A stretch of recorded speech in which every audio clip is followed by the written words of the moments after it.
നമുക്കിന്നൊരു ചായക്ക് ഒരു കടിയായിട്ട് സ്പെഷ്യൽ പലഹാരം ഉണ്ടാക്കിയാലോ?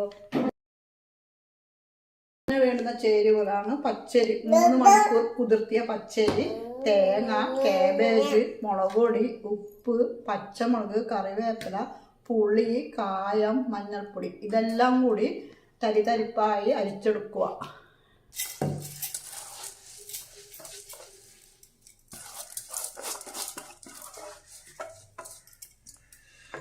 ഇതെല്ലാം കൂടെ മിക്സാക്കിയിട്ട്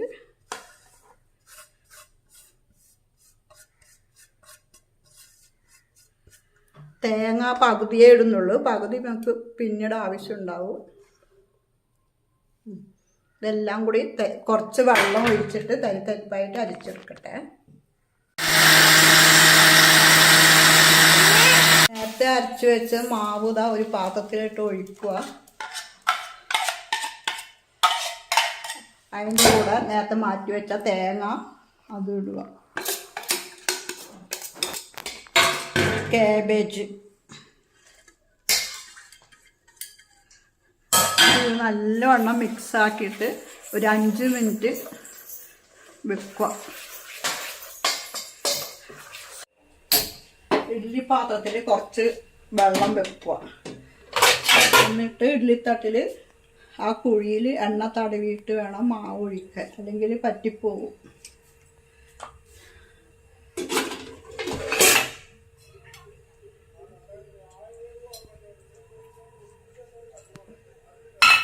വെള്ളം ചൂടായിട്ട് വേണം മാവ് ഒഴിക്കാൻ വേണ്ടിയിട്ട്.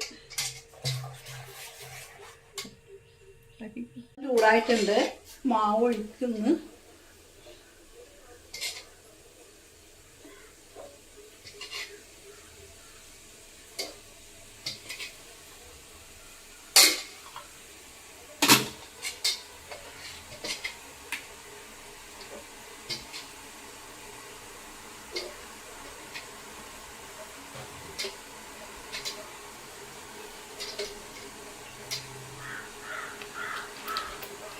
ഇത് 10 മിനിറ്റ് വേവിച്ചെടുക്കുക. നോക്കട്ടെ.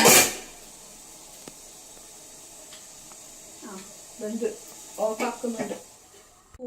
ചൂട് കുറഞ്ഞിട്ട് വേണം ഇത് ഇളക്കിയെടുക്കാൻ, അല്ലെങ്കിൽ പറ്റിപ്പോവും. ഞാൻ ഇഡ്ഡലി തട്ടിൽ നിന്ന് ഇളക്കിയെടുത്തിട്ടുണ്ട്. ഇത് ശകലം വെളിച്ചെണ്ണ ഒഴിക്കുക. വെളിച്ചെണ്ണ ഒഴിച്ചിട്ട് ഇതിങ്ങനെ ജസ്റ്റ് ഒന്ന് ചുട്ടെടുക്കുക.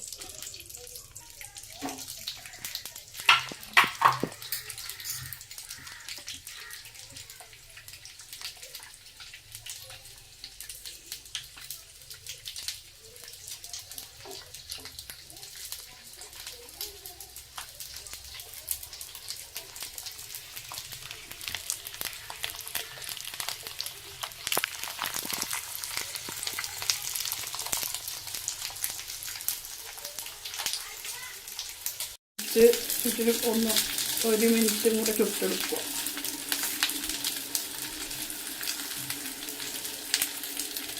എന്നിട്ട് ഗ്യാസ് ഓഫാക്കുന്നുണ്ട്.